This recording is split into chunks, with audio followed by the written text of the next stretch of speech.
in years this year. That doesn't surprise me. Oh, And we're live, ladies and gentlemen. Welcome to the World of Grey podcast, or as I've liked to call it today, Colin's Holiday Couch Cast. That's right. In a society divided by black and white arguments, myself, the Cougar Meat Kid, Colin Cutler, and I am the Flow, Mike Chisholm. are here to explore The World of Grey. That's what we're doing. It's a very special episode because I am officially on holidays. It's a lazy episode. It's a man. lazy episode. It's a super late lazy episode. We missed Sunday because I had got called into work on day one of my holidays, but that's cool. Yeah. It's been good the last couple days. I've been chilling out.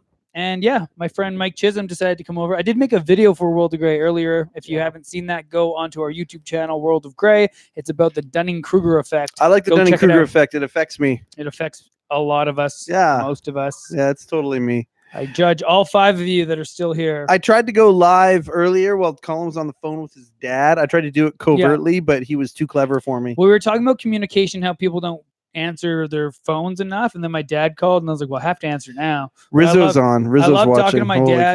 cow. Me and my dad are like the same person, and sometimes we both like to talk. We get onto topics, and I don't know how long that conversation is going to go. That could have been a whole podcast. Could put him on it speaker. He certainly could have could. joined us. Yeah. Yeah, my dad's a smart guy. My dad has very similar like philosophical mind as me. We don't agree on everything, but we agree on a lot of things. Do you ever, as you're growing up, realize, oh man, that's something my dad, holy cow, that's really something my dad would do and say. All the time. Yeah, me too. It's interesting, isn't it? I was gonna say my Jen, but my fiance Jen. My Jen? Yeah, my Jen. She doesn't really ever want to go over for movies to my dad's ever again because me and my dad just like to make jokes about the movies and then guess the ending. Mm-hmm. And we're right a lot of the time. And probably not some of the time, and probably 100%. Annoying all of the time to people who that don't 100% don't like that. You know? That's 100% factual. Now, we were talking about the VMAs earlier. And people are talking about the VMAs and saying that they weren't very good. I kind of agreed.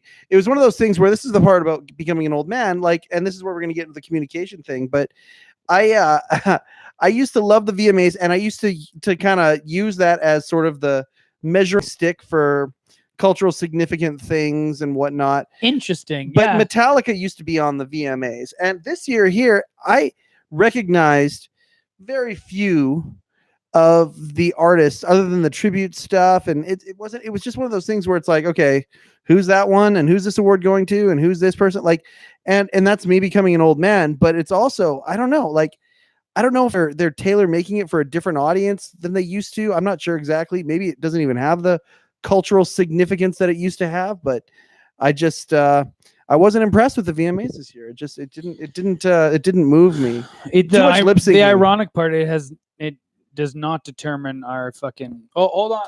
Oh, no. You know who the Sorry, the host was? I'm playing poker at the same time. I'm on holidays. Yeah, and we're gonna play poker soon too. We're gonna play Heads Up for $10. We're gonna play. And we're I gonna had a great record poker game here a few weeks ago with some folks. It was a lot of fun, and I enjoy playing poker quite a bit. Ace 5 versus Ace King. If he flushes out, I swear to God. Yeah, I'm good. You're good. Yeah, we had a great poker game here. That's a game of communication. I'll tell you that much. Trying to read people. Yeah. And you know what? And that's where a lot of good conversation happens at the poker table. I totally completely agree. outside of the poker, because that's a great game for what we're talking about. How we need to get more face to face and have conversations that aren't electronically and on our phone. Because I don't know. I feel like that leads to a lot of this division. I totally agree. And I think sitting around and having good face to face conversation is what makes humans better and calmer and totally stressed. I got a bunch of people on my Facebook who have joined up and said, doubled hey, up. Nice to see y'all. Good to see y'all, everybody. What up, everyone? I couldn't start a watch party. We're doing a random Tuesday night couch cast. To bring it back to the old man thing. So yeah, get you playing poker on the Xbox. Just doubled up. Man, you are you're a piece of work, buddy. So to go back now, I don't want to sound like an old man when it comes to what's been happening in my life when it comes to communication. But what I'm finding is that there's a lot of people who are trying to substitute actual conversation with people, whether it be in the flesh, face to face, or on the phone, for texting. via a social media DM or actual text messaging itself, or Yeah. sometimes even email. And I'm finding that the communication is way less effective. And people do that to shortcut stuff, but I'm finding that what it does is, for me, many times, is actually create more confusion, because people are trying to get their tone across Right. in a text. Well, everybody has Yeah. completely different writing style. Yeah. Everybody has completely different, unless you're writing the thing all in caps, or you're explaining, oh, I'm being sarcastic or whatever. People Or many times emojis. emojis, sure. Yeah, there's another example. Yeah. People are even shortening the texts to try and use this old, hieroglyphic type communication I with think- emojis. I And think I'm just wondering if the pendulum has swung too far or not. I think emojis are super important. Like to get certain tones across, though. Like when you're joking, you kind of have to put like a smiley face with your tongue out or something. Right, like, just to right. know that you're being sarcastic. But I agree with you that I've been a victim of this before. Like, think people are mad at me, or like I said something weird, or like they're giving me digs or something. Right. Because you can't really tell on text. And I think you hit the nail on the head there. And I think over social media, that's a big issue with all the civil discourse issues we're having, right? Is because people just go from 0 to 60 thinking that someone's insulting them. Where if you said it to my face, I know right away how, like, whether your intention is to be a dick or not, right? Right. And that's also my point too, is that so much news now is being sent within these 140 character type tweets or headlines and things like that. And that is muddling things as well, because now we're not communicating. We're just reading things. We're just responding back in sound Jeff bites. Christie has joined us. Yo, Jeff, we got a whole bunch of people. Aaron Nice Pico. Oh, I forget. I'm so sorry, Aaron. Tuesday. But nice Colin's Pico. I Holiday apologize, Couch Aaron. Cast. He's on ours. It's nice to talk to Aaron cleaning up the lake. Yeah. That guy's doing some great work. Check him out on He is. Instagram. He's fucking almost done. And our podcast is going to be released very, very soon. Yeah. I feel bad that it hasn't yet, but I think to your point though, not only does it go out in tweets, but now it's almost like the online realm is starting to infiltrate its way into like the actual news, right? Because a lot of these anchors, when they're trying to oppose the other side, they're very smug now. Do you notice this? Like, I don't know if that was always a thing with Fox News or not, but the smugness level has jumped up because a lot of these YouTube shows, not, I want to say like ours, like what we're doing, but ones that are very successful and have more of an agenda. Sorry, we're in the unlike living ours. room and there's cars going by. And lightning. Losing Hardy doesn't like lightning. But like you look at Ben Shapiro and how smug he is, and it's like that Ben Shapiro smugness is starting to like bleed its way into other mainstream news, even CNN now. Look at Aaron. Isn't that funny? I'm looking forward to sleeping. Yeah. That's funny. Anyway, He's sorry. I working apologize. I think you're right. Well, it used to be that newscasters were 100% objective. They were just reporting the news as it is. Now personality is such a part of it, and agenda is kind of the next phase of that. Yeah. It's not just, it's commentary. They're not expected just to be good broadcasters and fair-minded newscasters. They're also meant to be opinion makers. And whose opinion are they making? Is it their own, or is it their corporate overlords? Well, who knows? Honestly, a lot of mainstream media, in my opinion, is fucking propaganda. Yeah. It's borderline propaganda. It was either MSNBC or CNN, but they were showing the Bernie. See the video of Bernie hitting the punching bag? Bernie Sanders on the campaign trail? Yeah, he's like, I don't know if it's at a gym or what, but like he's talking about exercise and they have him punching the bag and it like comes back at him and almost hits him. He's like, whoa, shit. Bernie. And he like dekes it out and then like, oh, did he really? Going. Well, he gets out of the way and it kind of like almost hits him. He's like, oh, and he keeps going. He's just having fun, right? They made an entire 9-minute segment on MSNBC about him, like making fun of him. And like, it was so, it's like all the policies and shit that he's trying to roll out. And there's like no coverage of that. But let's cover this. Let's cover this. Let's cover and like, the oldest it was candidate goofy. Don't get me wrong, but the dude's 77. Yeah. And I get that that's what they're trying to get across. Like, oh, this old guy, you can't vote for him. But then they're pushing Biden like in the next segment. Anyways, that's besides the point. But it blew my mind that it was like 9 minutes of them just making fun of Brit. They had a girl literally at a site in like a gym where she's hitting a bag. She's like, if you don't know how to hit a bag, you shouldn't do it. A little tip to the people out there on the campaign trail. And you're like, what is this? What are we taking in right now? How are you making hundreds and thousands of dollars a year to report like this. Yeah. Like, where's your journalistic integrity? The dude's trying to help an entire country and the poor. The dude fucking got arrested for black rights back in the day. Why? There's no 100%. focus on that. 100%. Like, it blows my mind. He's also keeping Vermont on the map. What else? I mean, come on. You got Bernie Sanders. You got what? You got maple syrup. That's so good because I just ranted so hard, and then you just come at it at that. Well, I'm just saying. Yes, I'm Mike Chisholm. I'm just saying. That's your job on this show. You just proved what is the point. We lost 5 people after that rant, but that's okay. Or we lost 2 people. It's sorry. okay. Like, no. Oh, And that I was got fine. stuff happening over here. Like, He's keeping Vermont on the map. You're right.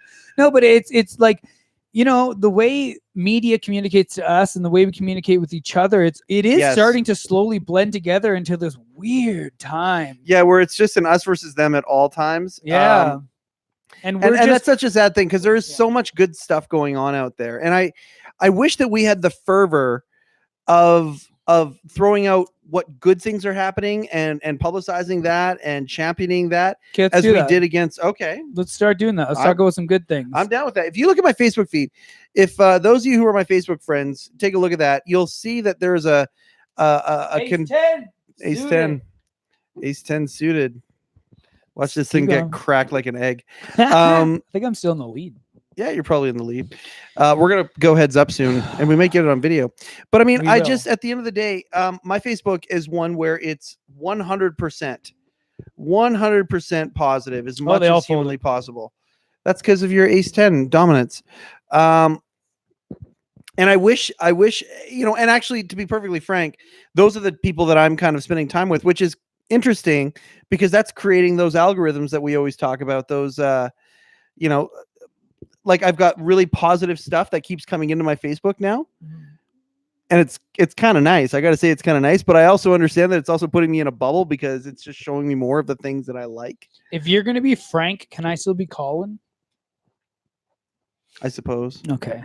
My dad's middle name is Frank. It's actually, Really? well, no, it's Francis, but you know, but Frank is the, I mean, we could get there though. If we had to. yeah. And his We're first, losing people his, by the minute. his first name is Michael as well. I'm a junior. We're not communicating very well in this podcast. Oh, no. No. But you know, I just It's think, a loose topic tonight though, because it's a couch cast. Yeah. So tonight's a more casual one, obviously. yeah, we don't even know how long we're going to do this. But I think No, because we want to play poker soon. I think this topic kind of is on par with the whole reason I and then you joined and we started this whole experiment. You know what I was thinking when I was doing the video and I was uploading it? Because like the beginning, I'm trying to be really clear and preface that we're not experts and blah, blah, blah. And it took so long. And I was like, oh, get to the fucking point, right? But Yeah. I was, so I when I shared it, I was like, I get to the point around 2:30 if you want to just, right? And then I kind of get on a roll and it's not a bad little video. Right. But I was thinking after as I'm doing all this, I'm like, what is the point of all this, right? Like what are we doing here with the World of Great podcast? And I really Mhm. think that this is at the very core, it's an experiment. Oh, for You sure. know what I mean? Like when I said, hey, I just, because it's like the tagline I so cheesily made up. It's just, I felt stuck in this divided world Yeah. in where I was constantly trying to form my own opinions of everything. But in Right. doing so, I was trying to be really critical of everything I was learning. Right. And then as I finally got to the point in my life where I realized that I needed that was when the world started getting more and more divided. Yeah. Where before I was probably had a more solid opinion, but there was, we didn't have that culture. And when you grew up, it was like, when you grow up, you'll realize that you don't know as much, right? Right. But now it's not grown-ups, and now everyone thinks they fucking are on what, you know what I mean? Does that make any sense? It does. It does. It reminds me of a quote, and I'm quoting a TV show. Okay, so I'm going to quote a TV show, but I'm sure this quote was taken from somewhere. Aaron Sorkin wrote a show called The West Wing, and in The West Wing was a political show about a Democratic president played by Martin Sheen. Right. And in that show, there was a quote where one of the senior guys, he's been around forever, was talking to somebody who's very new, who's very young, and he said, 50 years ago, new freshman congressman came up, and Republican congressman, and said, hey, where are the Democrats? I want to see the enemy, where the enemy is. Mm. And the senior Republican congressman said to him, they're not the enemy, they're the opposition. Yeah. The Senate, they're the enemy. Interesting. And it was just so interesting how, all right, All right. Yeah. Okay. And it was Yeah, so too interesting bad. that even though that two parties were in opposition to each other, Mhm. they were still working together Yeah. to solve a bill that then the Senate was going to go and, butcher or whatever. But I love that idea. I love the idea that we can all have our roles in whether you're in the majority or the minority, Mhm. the leading party of the opposition, that y'all realize that it's your job is to work together.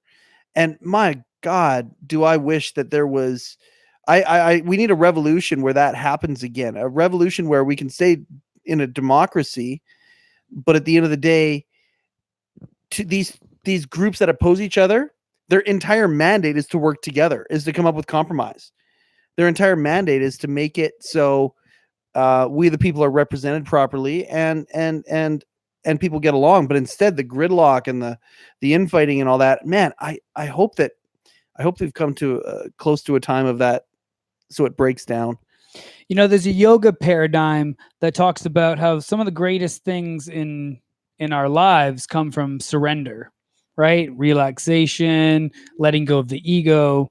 Some of the greatest growth times are when we actually release and let go and surrender. Death, Sure. the ultimate, like death, That's right? the ultimate The one. ultimate surrender, and how Jim Carrey talks about this, how he thinks Mhm. it's going to be a lot different than what people think. When you die, it's going to be just so peaceful. It's Yeah. gonna, right? That surrender. Yeah. And I think that the inability to get into that surrender paradigm or whatever is a big reason why people are so stubborn, right? Is we Yep. just have a trouble with letting go and relaxing now because we're all just so stressed out all the time. And we're Yep. in this really tense time. Right? You can feel it. It's palpable. 100%. You know what I mean? 100%. And I just feel like, we need to let go of a lot of things. Let go of the day. Let go of what happened at work. Let go of the fight you had with that person. And if you're not satisfied with how it went, well, then you need to lean into the tension, the uncomfortable, and you need to do the work. Yeah. But once you've done the work, there has to be that other side of it where the surrender and release of the ego is. For sure. And I think that's, for me, how I've always grown in my opinions and perspectives of things, is the times when we were just talking about the fight me and Jen had, and I said, you know what? Okay, yeah, I agree, and I'm going to work on it. And then after I decided that, I could hear it when I would do the thing we talked about. Yeah. Right? Is me kind of getting overly excited for very benign discussions. And Use that word again, benign. Benign. It's a good word. Thank you. I think I just because you said it, and now it's Yeah. in my head. But I said it off camera. Yeah. But I think You know what word you should use? What's up? Benign. It's like an earworm. Maybe we got to wrap this video up here. Well, it's because you want to play poker. I think vulnerability. Brene Brown. I'm actually reading Daring to Lead right now. Yeah, I'm almost done. It's a fantastic book, and how she talks about vulnerability and how vulnerability, it leads to so many good things. And it's I'm kind of reiterating your point when I say that. I'm just using the vulnerability word, but becoming vulnerable. I think that's where true listening happens. Yep. I think that's where true growth happens. And that's what we as a society need to do. And it's hard to be vulnerable in 140 characters. It's hard to be vulnerable in a text message. It's hard to be vulnerable in an email. Yeah. It's real inflection that you can see in someone's eyes or hear in their voice. And vulnerability, I think, has a rich quality to it that doesn't necessarily translate unless you're a really powerful reader or you use enough words to make it happen. I don't think it happens in emojis. No, I agree. And I think if we don't practice these face-to-face conversations, we don't have these face-to-face conversations, and we don't talk to our kids about the importance of having face-to-face conversations and unplugging and getting offline, is we're going to breed a whole generation of anger and hate and bigotry, and it's already happening. I agree. I don't know how many times we have to talk about algorithms and echo chambers on this cast, but this is where we're headed, and it's not slowing down, and it's why it becomes such a typical topic or a common ideology on this show, because it's just keeps ramping up. It's not stopping, and it's dividing us more and more. And I don't want to create fear or anything. But. No, absolutely not. And I think to get through some of these complex issues, we need more words, not less words. Not censorship, not censorship, 140 characters. Yeah, and I mean, we need acceptance of those words on both sides. Yeah. It's one of those things. I mean, my wife's working on this mental health platform for men, and I mean, you know what? The more words, the better, because what's happening right now is there's a mental health crisis.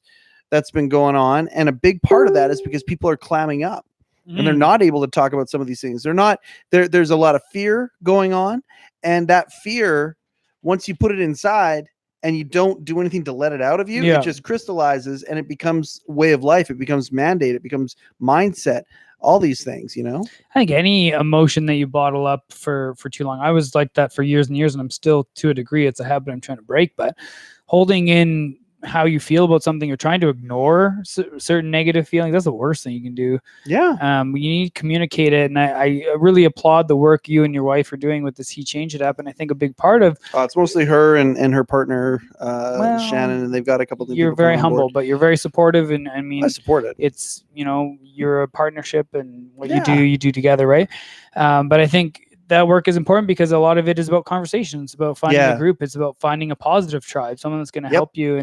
And you know, we talk about this division, but tribalism isn't necessarily a bad thing. Where it's No. community, right? Yes. It's just finding the line between, you know, positive community and, you know, negative echo chambers. And I think that's the two different Definitely. things. And we got to be present. We got to be present with each other as you go and play the video game. I know. I was just gonna say that. Yeah, That's that's so funny. That was so perfect. Like Carrie Palmtree, she says, you know, like people shouldn't be picking up their phones while they're out with others and things. And it's Did we funny. on this show? Did we talk about the game you can play with your friends with the phone? Okay, so next time No. you're out to dinner with your family or friends, everyone puts their phone on the table Yes. in front of them. Yep. First person to pick up their phone pays the entire bill. Love it. And if not, Love then everyone just pays their own way. But first person to pick up their phone pays the entire bill. Oh, that's fantastic. I wouldn't bring my phone to that because I'm not you'd paying my bill. lose. I'd probably lose. You'd Yeah. lose Lee and then Waters you'd has pay. joined us. Lee Yo. Waters, what do you think about AEW All Out? Maybe we'll wrap this video up and then we can chat with the Facebook people. You know, Yeah, we could do that. because there's the YouTube people and there's the Facebook people. It doesn't matter which side you're on. They're all living in a society divided by black and white arguments. And myself and Mike Chisholm, we're here to explore The world world of of gray. Oh my Peace. goodness. Peace and love. Every YouTube. time I get a Bonus on the Facebook. Bonus on